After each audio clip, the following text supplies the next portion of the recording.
So many screens. Hi, Maurizio. Right. Yes. So basically this problem is not just in RadarOpus, it's in any software because the number of remedies you have is 8,000, 8,500. And, you know, those are added so that people can work with those remedies, make additions. Maybe there was a proving of a new remedy, or maybe there's just interest in like something like adrenalinum, SAR codes may well be used. It's part of various systems like Tony Janssen's human chemistry or even a similimum prescriptions, but there's no materia medica on them yet anywhere. So, there's that side of it. Then you've got remedies that are, maybe in the middle. There is some information about them, but it's not in the software yet. And part of that is because authors are working with publishers, and publishers then need to have, a relationship with the software providers. And, in order to make all of that happen, there needs to be coding. And then there becomes, there's money involved. And when you've got an author and a software company and a publisher involved, there's a three-way split. So there's that aspect to it as well. But one of the things that should ameliorate this like problem is that you can make your own materia medica now. And that means that if you have some notes from somewhere, you can put them into the software. So if you've got a remedy, nothing's coming up when you click on the keynotes. Um, then you could do that. The other side to it is that you can now select your own keynotes, quick references, we call them. And that might be part of the problem because by default, the program's set up to load the Zoosoft keynotes, which are very good, thanks to Eric Van Boonsel. But you can now make your own, essentially. So if you have something like Vermeulen's Concordant or Synoptic, they have a lot of remedies in them, including some newer ones. And so basically to set up your quick references, you need to click on the references icon so they load here. Let's just put the mouse highlight on. And then you click on the little cogwheel, you go to quick reference, and then you see here the checkboxes have ticks in next to the ones that are selected.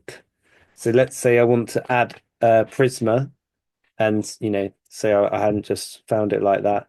Start typing the name, find Prisma, tick it, and then use selected documents. And then what you can do is drag and drop the ones that you want to be at the top. So let's say I want Prisma to be at the top. It's a little bit fiddly. We need to make this window bigger, but that's how it works.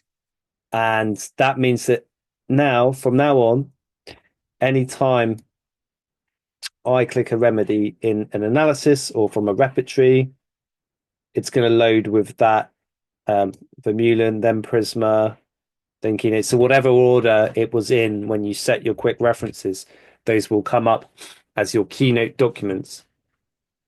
And just remember as well that if nothing's coming up in your selected keynotes for a remedy, click up here and search in all the references. And then you'll find all the references for pulsatilla in all of your references. Okay. So that is the like widest search. And if there's no materia medica, there might be rubrics. And then you can search for the rubrics of the remedy. And then you've got that to draw upon. And if none of that does yields anything, then you've got Google Direct from the keynotes page. And you can then type in a website like Interhomeopathy or H-pathy or Cure. We have a button for the Cure website there. So that will take you directly to Cure. Then you need to log in. And we've got some provings. You've got provings.info is available there as well. So you can log in. So if it's an unusual remedy, you might find a proving. So there are considering the fact that there are loads of remedies that don't have materia medica, there are in fact a lot of ways to access materia medica. Okay, so let's just go back to her questions and finish those. So that's question one. Do higher versions of RadarOpus have all the information on all the remedies in the rubrics? No, they don't. Sorry. If there's no information on a specific remedy in rubric, what do you suggest I look? Right. I think we've covered all of those just then. So Carolyn, if you're here, hopefully that helps. If not, you can watch. Oh, you're there. Cool. You can let me know if you like. Let's let Rajesh in. And so one thing that's good to do as a RadarOpus user is just to close things when you're not using them, especially if you've opened web pages, because remember they're going to load into the the RAM of your computer. So if you did that a lot, then you're going to start using more and more RAM. So when you're not using something, it's good to close it down. Keep things neat and tidy. All right, so let's go to the next question if there is one now.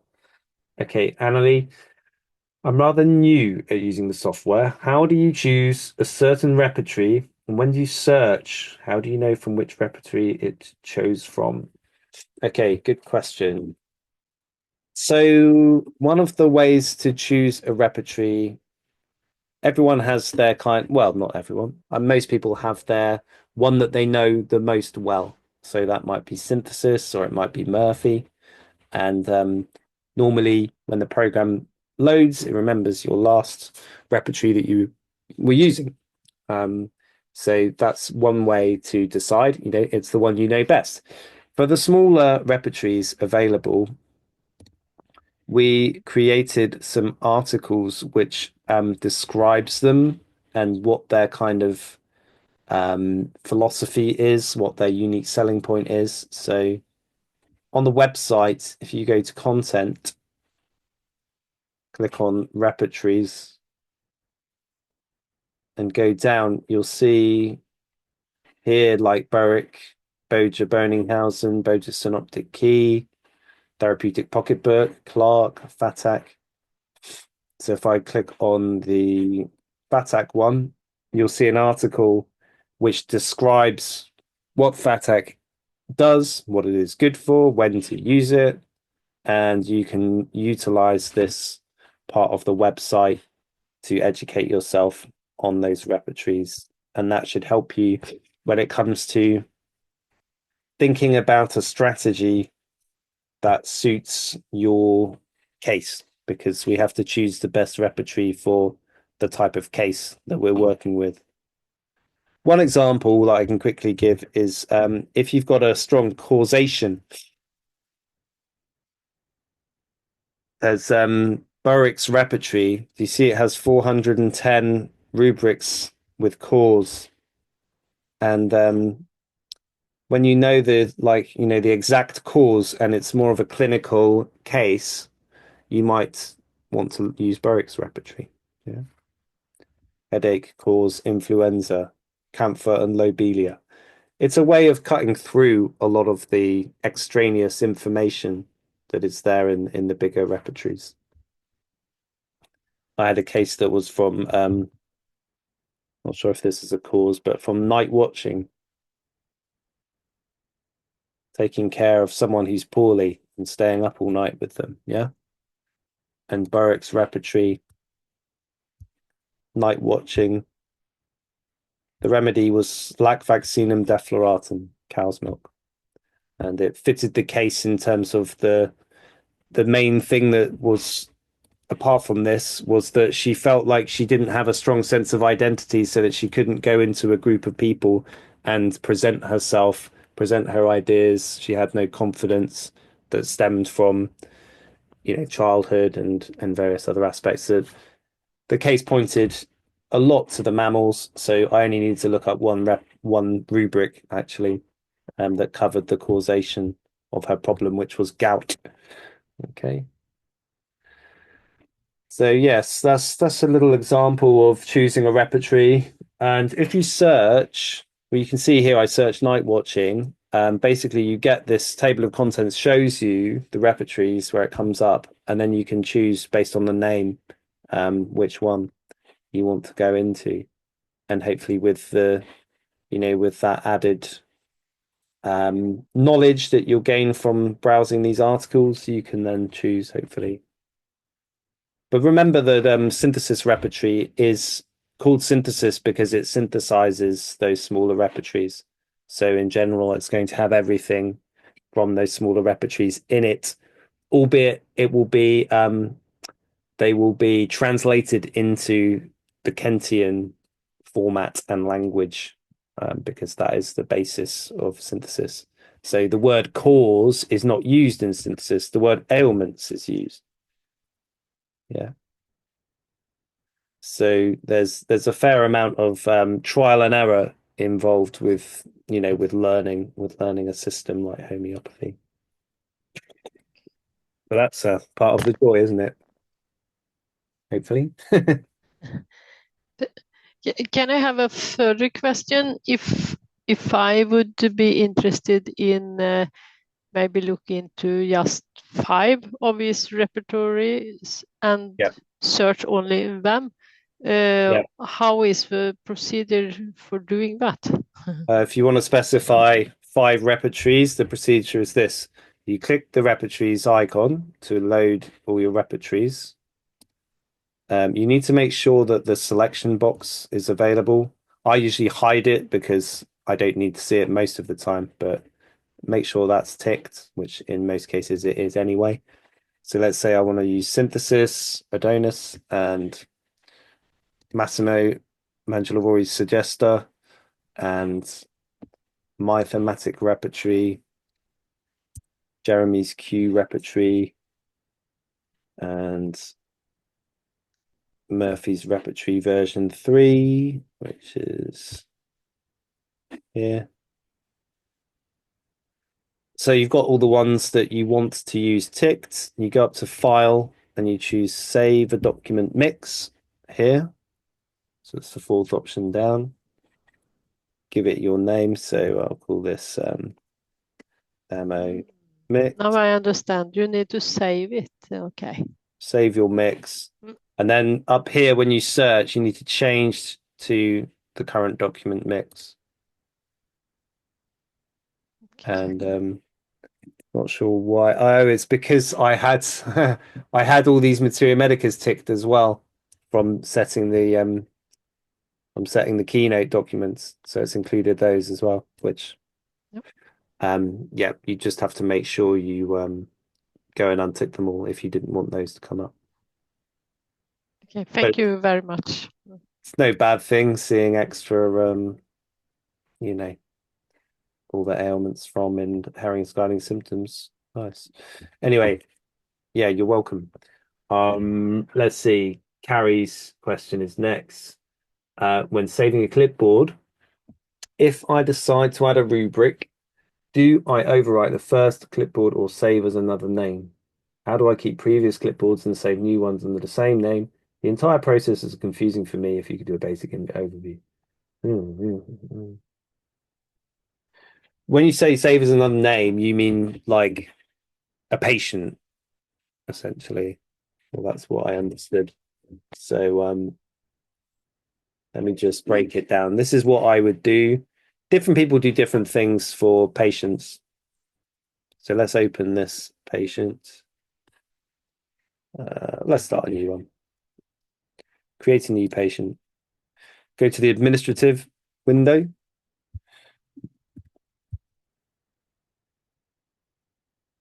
And then click the disk icon once you've done the name and any other information you might want to put in.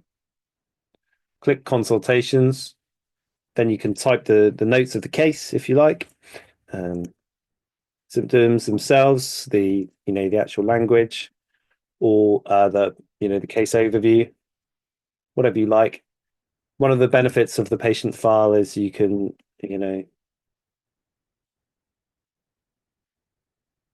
use this grading tool to specify the sort of importance of the symptom, and that makes it quite fast to if I sort of show you by doing some blah blahs, imagine these were real symptoms and you wanted to specify the importance of, certain symptoms over other ones, you can kind of use this tool and then right click and sort them by the intensity. So suddenly all of the most important symptoms you marked come to the top of the patient file when you do that.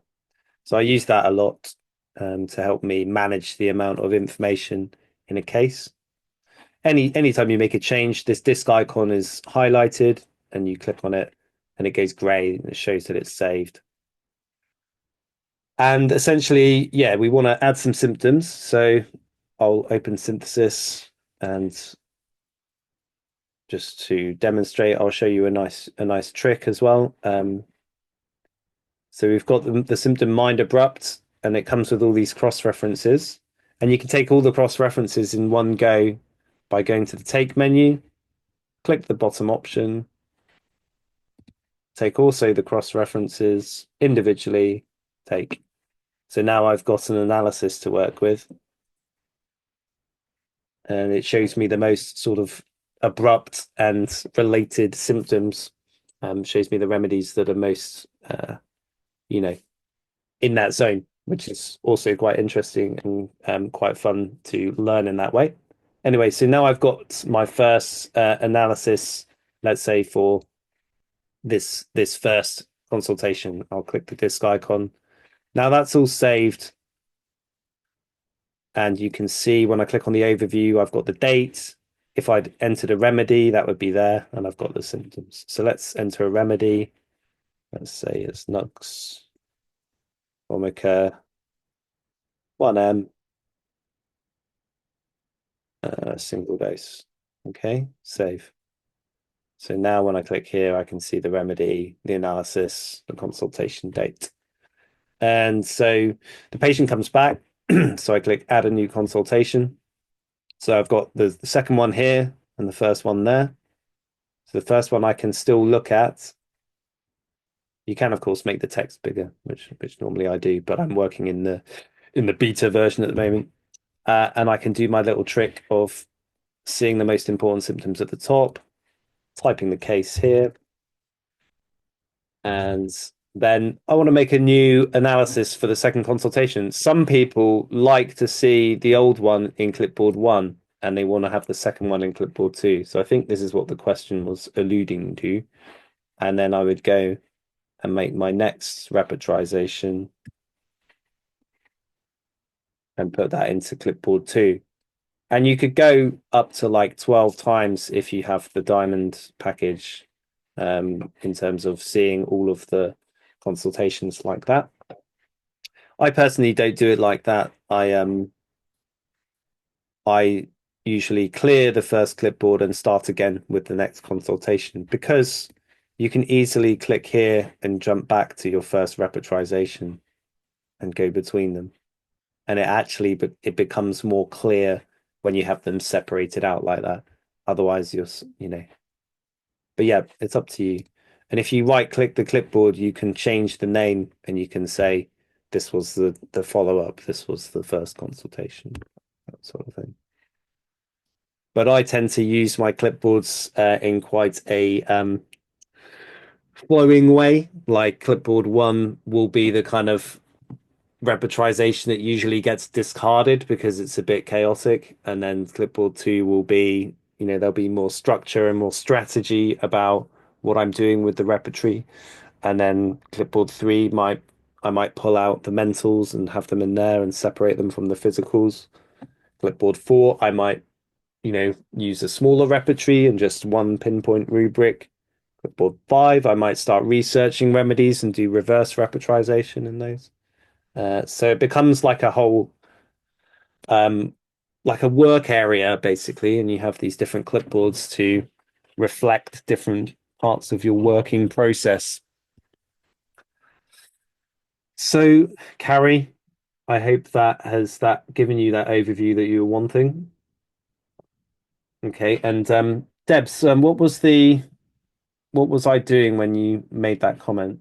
Sorry, it's a while ago now. You're muted still.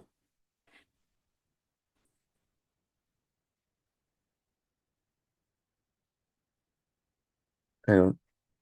Ask to unmute. There you go. There we go. Yeah, no, don't worry, Luke. It's a bit fast, so I'm trying to follow it as much as I can. Yeah, I am a bit fast, it's true. Yeah, it's cool. Don't worry. There will be a video of the sessions, so if there's something like particular that was helpful for you, then Yeah. yeah. But yeah, I can slow down overall if that helps. Okay, Vladimir, is it possible to search in Cure by a string of words via Opus? No, no, it's not. You need to use the Q search on that website. Yeah, okay, Maurizio, let's have your question. Thank you. Yes, hi. Hi, everyone. Hi. Hi, Luke. Hi. Look, you had, I think, in a previous or two webinars before this, you made a search which I found very useful, but somehow I lost it. I even lost my chance for getting back to your webinar via YouTube. There was a search on, for example, 2 or 3 words or even more, I guess, Mm, on the advanced search, and you said you can do within 7 words within the text available. yeah, For example, it's just one of the options. yeah, So could you make a reply? Thanks. yeah. Thanks a Oh, lot. absolutely. Yeah. So cough, waking, night, for example. And you can press tab.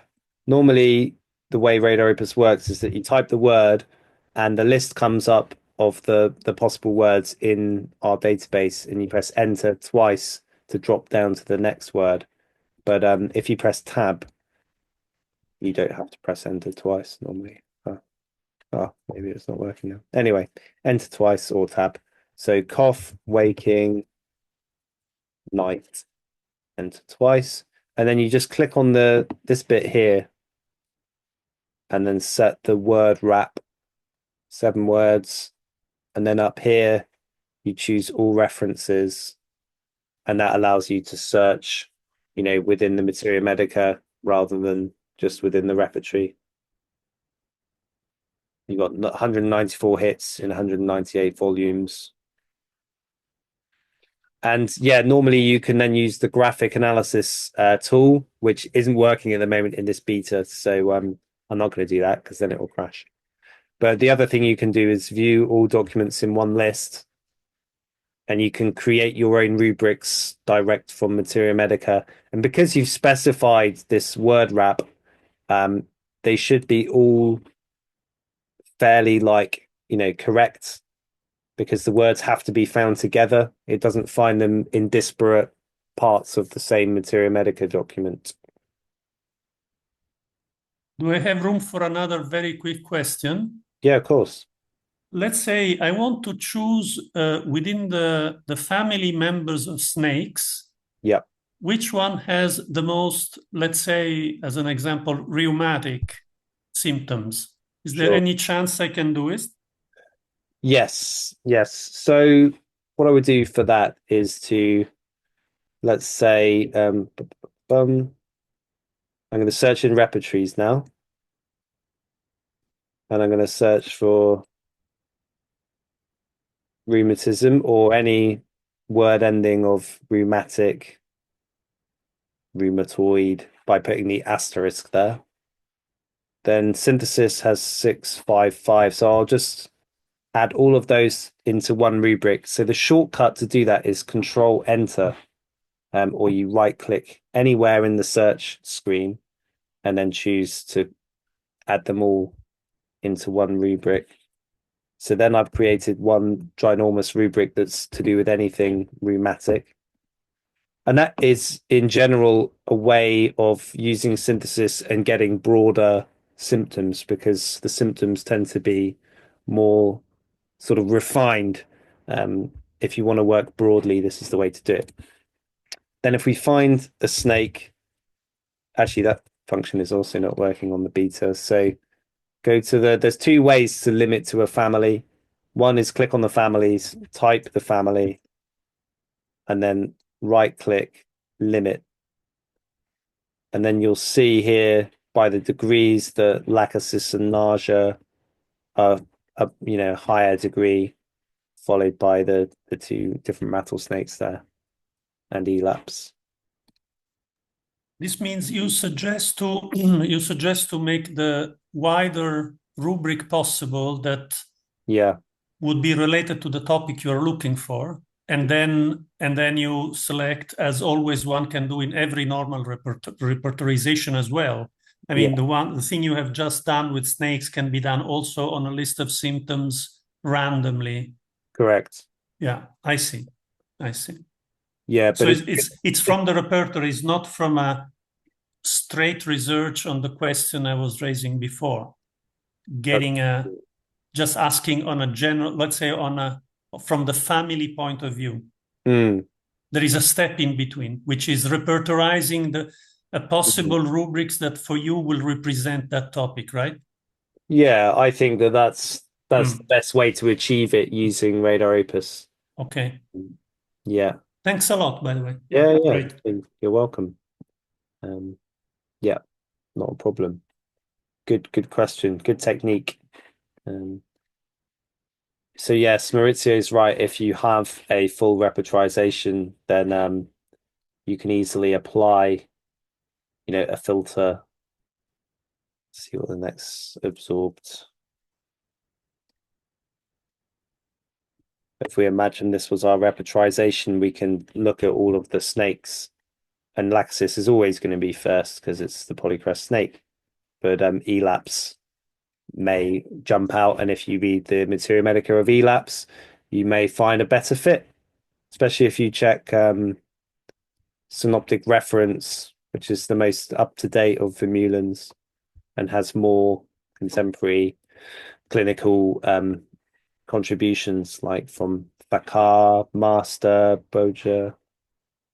Yeah, obviously Boger's more classical, but yeah.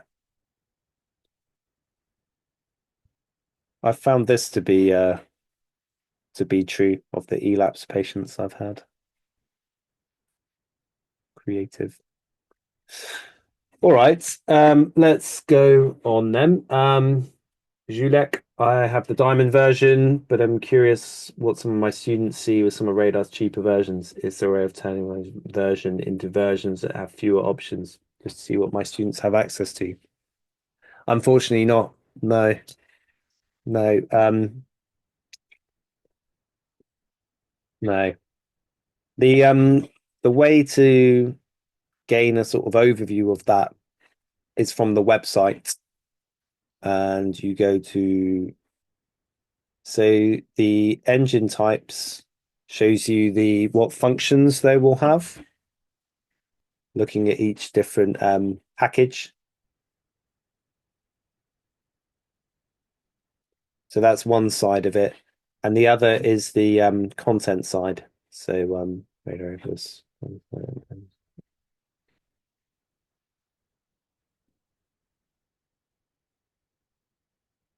So this is actually in I forget where it is now. It's bad, isn't it? Buy or rent. And this will give you the which repertories are in it, which Materia Medica libraries here, which maps. Yeah, so it's those 2 pages. I can copy and paste them for you. That one. And engine types.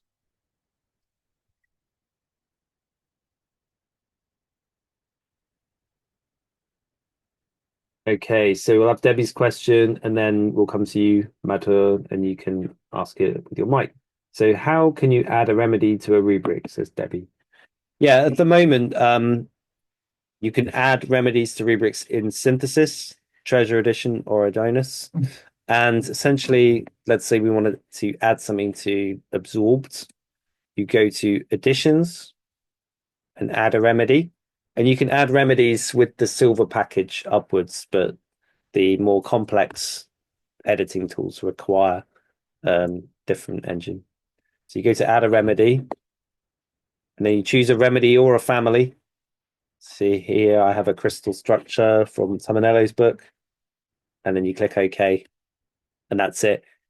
At the moment, it takes quite a long time because synthesis has 8 different languages, so it has to do the operation 9 times before it's finished. Whereas if you do it on a like new symptom that you've created yourself, it's really fast because it's not having to do that. So we're discussing at the moment a change in the rules so that it doesn't do every language every time, but it gives you that option at the end when you come to export all of your additions. Because it's just, you saw how long it took. It's too long. If you were adding a whole proving, yeah, yeah. It's good that it's good because it means people can actually send us their work and we can integrate it properly. But yeah, it needs to be faster. We live in a fast ADHD world. So so yeah, that remedy family I added is there now. So that's it. Go to additions, add a remedy, choose from here, or just start typing, pulsatilla, choose the option. Then you have to choose the reference. So if you've created your own Materia Medica or repertory, your reference will come up like this. And you just select everything you want. You change the grading and you click OK. So, Madhu, let's have your question. Sorry about the pronunciation of your name. It's all good, Luke. It's very close. So, from your last webinar, you had showed us how to add, and I don't know what it's called, but create new templates. Oh, yeah, symptom templates. Yeah. Symptom templates. Okay. So I tried creating them, but when I pull rubrics, what happens is that it's taking the whole rubric and there is no, and it shows only a very small portion of it. And there's a bar that comes, and there is no way to rename it to say like a small name, right? Mind anxious or just anxious. Yeah. It has the whole rubric, and if I have to use it during a case consult, it takes a lot of time. Is there a so first question is, no, you have identified a weakness there for sure. Let's just see it here. Symptom template, create new one. So let's give this title ENA. I find it to be really effective. Like when I'm taking cases and there are common rubrics, just pull them, create one mind, desires and all, and then in the next case you just pull it. But I'm with for you. longer rubrics, it takes the whole path. Yeah, it takes the whole path. Yeah. So it's okay in these kind of symptoms, but when they get longer and more complicated, it's tricky. Yeah. Yes. For 1 or 2 levels, it's fine, but for like in you can resize it like this. So you'd have your patient notes here and you'd have it resized, which would help a little bit, I think. Okay. But you're right. It would be better if there was a setting that let you chop off the earlier parts of the symptom path and you're just left with the final rubric would be better. Yeah, so the developer team is listening to it. Probably they'll release I think are they on here? Carlo's on here. I don't know if Roberto's here, but we can definitely put that as a task for the new version because Roberto is the programmer directly for the patient file, so he made this tool. But are you using this filter option when you? Yeah. Okay. I mean, we are humans, right? We get workarounds really quickly. Yeah, of course. Yeah, that's true. I use the filter and then and I've created different templates. Yep. And I have to say it is a beautiful tool. Yeah. To when you have unique symptoms, you can go to the repertory, but if like for Mm. cold, flu, and common acutes, it's repeating. So yeah, exactly how you are. You Yeah, can do it this yeah, ways. that's great. Yeah, so you see, you have to use this, which is not Correct. for a time-saving tool. It's annoying to have to do something so inefficient. I get that, Yeah. And and you can't the do other question. keywords. Oh, right. Thank you. So I'll keep using the filter. And the other question that came up was you'd shown in just a few minutes back a way of clubbing the important symptoms where can you show that once more, please? Mm. It kind of went quickly for me. Yeah, yeah, that's No, in this patient file. in the patient file. Oh yeah, yeah. Sure. So if I go back to the Q&A example, yeah, I'll show you in my actual RadarOpus because I have more patient files in there. So this is a patient file with their prescriptions. If I click on the notes, I see the consultations. Right. If I go back to like the first one, I will have done a lot more grading. So you see here, if you go to tools options, you can specify the color and how the text changes when you use the grading in the consultation. So if you click here you can set the font, the color, the how big the text is, how big the text is overall of your patient file. Right. So that will all be intrinsic to you. And then essentially, if you want to adjust any part of the text, just let it come back to life. Um, say this symptom I wanted to mark as a 4 or a 3 or a 2. That's how you do it. You just come up here and you have to click these number icons. Right. And then if you want to see them in sort of order of intensity, you right click anywhere and just choose this option, almost the bottom one, and that sorts the symptoms by the intensity. Oh, yes. Yeah. Which is awesome. Yeah. The other thing you can do is if you click on the number from this column, it brings up a window for you and it pulls out everything that's marked for 4, and it will do it in all consultations as well. So you can go through the entire case and see all the most intense symptoms. And it would also make it quite easy to then copy and paste some of the information into a table or something like that. If you click on the 3s, it does the same thing. There's all the 3s.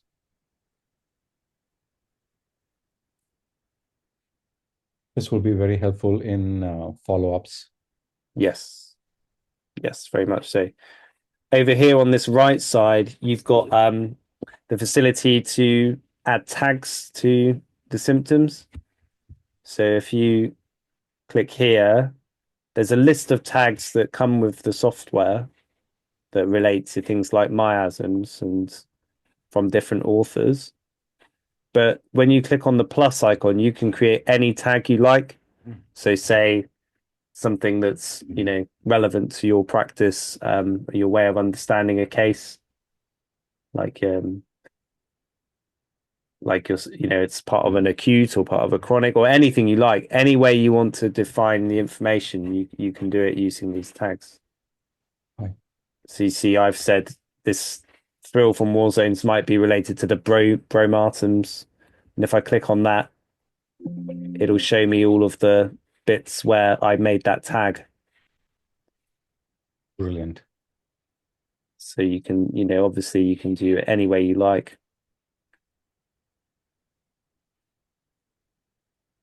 Great. Thank you so much. No problems. And I have one more recommendation for the developer team. I Yeah. know spell check. Yeah. A spell check in the patient file. In the patient file. Mm. Yeah, because sometimes it happens. Yeah, it does. True. Yeah, that would be good. The main like direction of the software is going towards online now, and once it's online, it'll be easy. It'll be built into it, I think, to have spell check. But it would be nice to have it before that. So I don't know. Let's see. Is Roberto here? Are they? Right. Thank you so much, Luke. It's a good suggestion, though. There's people in the waiting room. Let's see. Who's here? Fabio is here.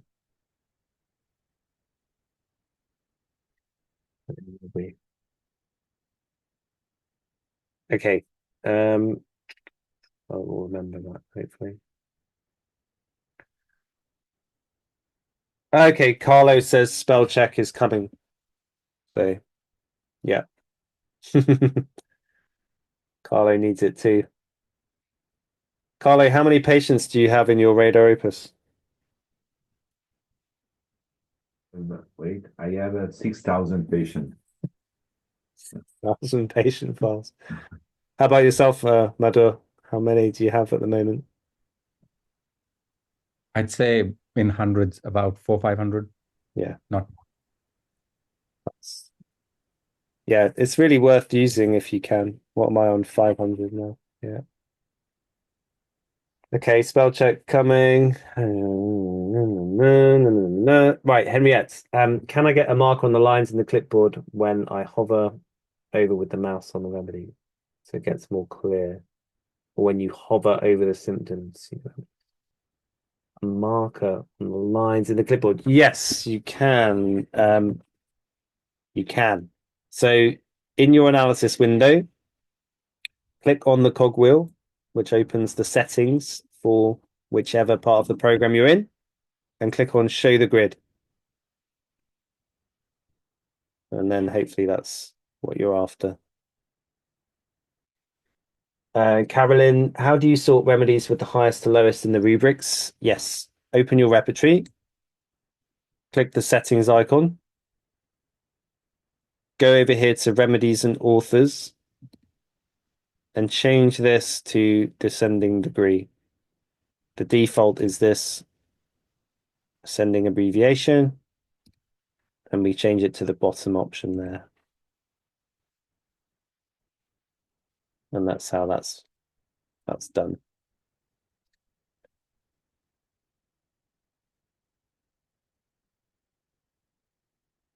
Great. Okay, we've got 10 minutes left. If anyone has a burning question, please do ask. I was reminded of a neat little trick the other day when I was teaching. So let's say, what was the symptom? Let's say it was mind weeping. And let's say we wanted to have a strategy of repertorization where we don't want to get too specific too early on and risk missing a remedy. So we just take the whole thing, even though it's very big. And we could, it's like a Bonninghausen approach, building block approach. But then let's say, the weeping is an important part of the case. If you drag that whole symptom up to the search area icon, which is that one next to the main search, you can now research any remedy and see what kind of weeping it has very easily. So lac caninum, I right click on it, choose search, and then just go down to the current search area. And now it'll do that search just looking at weeping for any remedy you choose. So what you could do, let's say you built an analysis. So we've got weeping, we've got extremities, pain. And I'm going to be really big and broad on purpose. We've got vertigo, just vertigo in general. Vertigo. And let's say for the sake of argument, that's my three-legged stool. Terrible, I know. I'm going to pull those up to the search area as well. So now I could say, right, let's look at bryonia in that search area. The search area is my analysis, and I can see exactly what bryonia has in those regions. And then I could, pull out the specifics. Or I could say, what does agaricus have? And this would work well if you were combining the repertorization with some other type of understanding like kingdoms or miasms or something like that. Yeah, so that's the search area. If you click up here, you can see what's in there, and you can save any search area you make, and also open any search area you'd previously saved. So in my actual version, if I open the search area, click on open, I can choose something that I worked on, like vulnerabilities. If I open that, it's the kind of core parts of the repertory which relate to the emotional vulnerability of a patient. And now I can choose any remedy. Let's choose Abel Moschus and search in the current search area.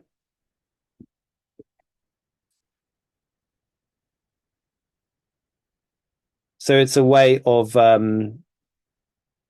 choosing exactly where the program is going to look according to your, whatever you can dream up, basically, you can put in there. So it's pretty cool.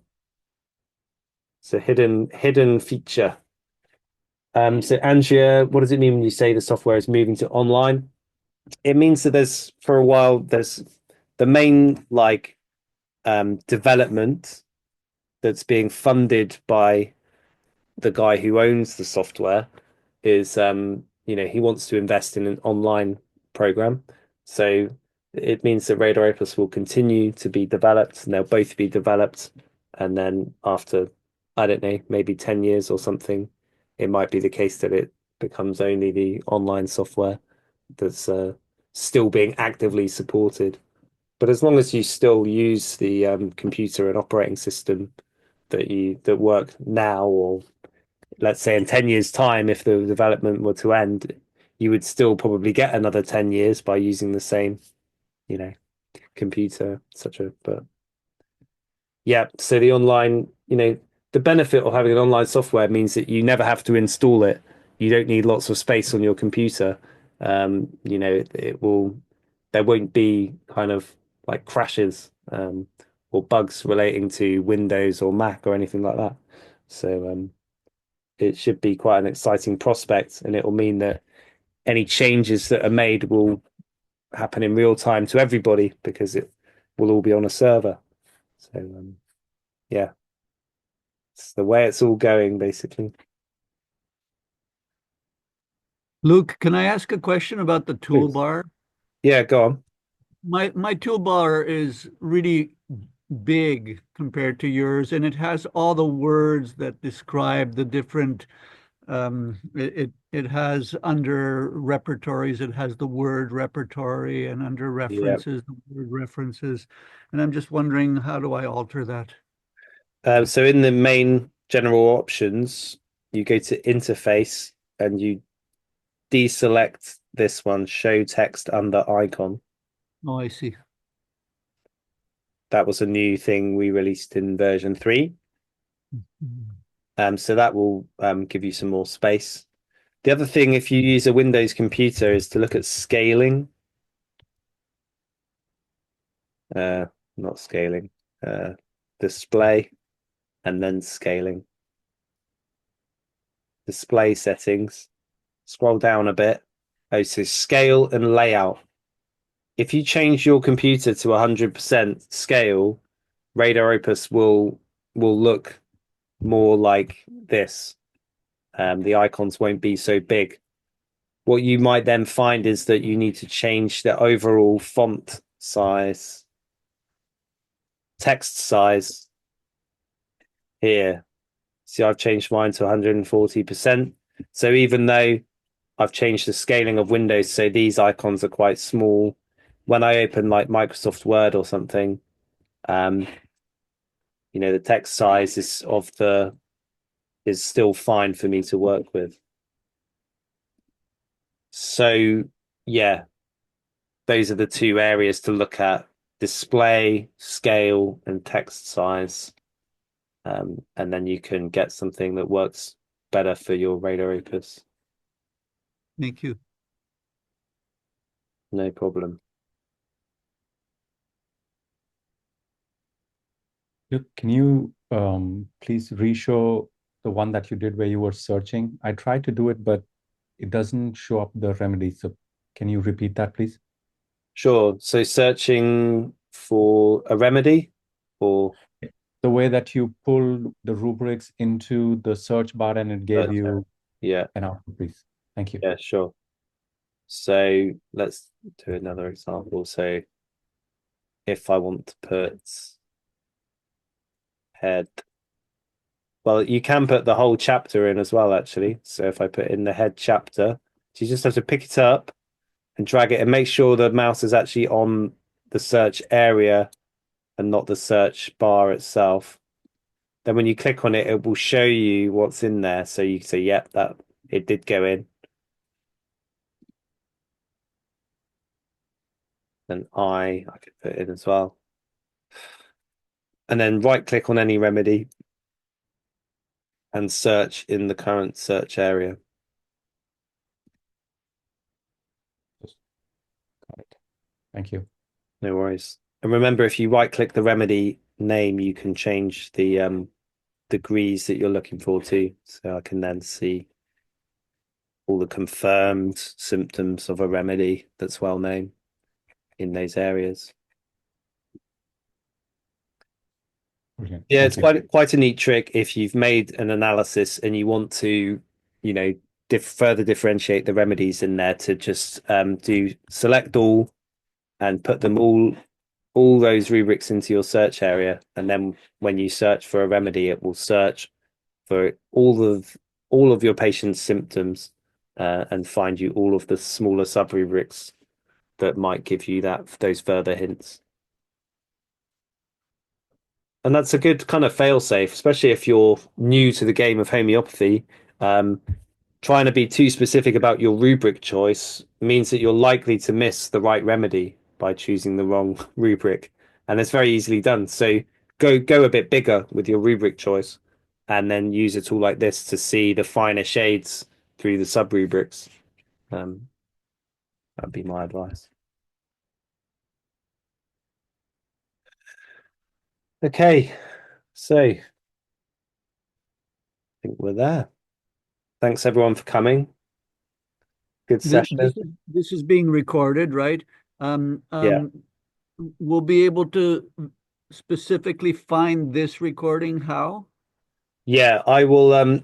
There is a bit of a backlog. I haven't been converting them and uploading them, so I'll do that. And you would then need to go to the Academy, RadarOpus.com video, and then go down to